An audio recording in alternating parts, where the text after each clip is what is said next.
રાધનપુર તાલુકાના પોરણા ગામ ખાતે આવેલ રાવળવાસ પાસે ખરાબ રોડના કારણે ગામ લોકોને અને રહીશો પરેશાન, કૂચળ અને કાદવમાં રહેવા મજબૂર બન્યા છે. પાટણ જિલ્લાના રાધનપુર તાલુકાના પોરણા ગામ ખાતે આવેલ રાવળવાસમાંથી પસાર થતો રોડ ખરાબ અને બિસ્માર હાલતમાં હોવાના કારણે સ્થાનિકો પરેશાન છે. ગામ લોકો ભોગવી રહ્યા છે હાલાકી.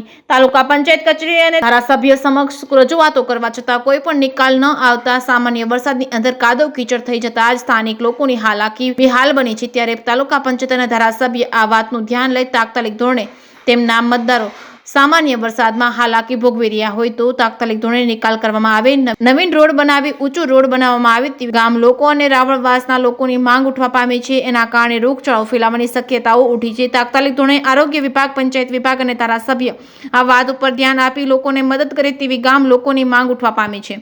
જે કે ગુજરાતી સાથે મનુ ઠક્કર, રાધનપુર. મારું નામ છે રાવળ અંબારામભાઈ મણાભાઈ. આ રસ્તો આખા ગામનો રાહદારી રસ્તો છે અને સાધનોને માણસોની ખૂબ અવર જવર હોવાથી રોડ તૂટી ગયો છે સતત 3 વર્ષથી.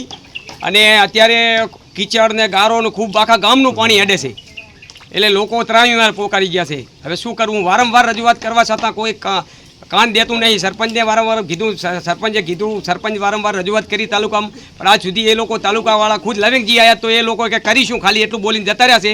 સાઈડ ઉપર રસ્તો પણ જોવા નથી આવ્યા. અમે કીધું તું 2 વખત રજૂઆત કરી પણ એ આવ્યા નથી. અહીં ખુદ લવિંગજી નહીં આવ્યા. બોલો, ગામમાં આવ્યા હતા, શું માંગ છે જોવા નથી આવ્યા. અમારી માંગ છે કે આ તાત્કાલિક અમારો રસ્તો બનાવી આપે. ખાસ માંગ છે અમારી, મીડિયમના માધ્યમથી તાત્કાલિક આ રોડ બનાવી આપે. ખાસ અમારી રજૂઆત છે. શું તકલીફ પડે છે આ રસ્તાની?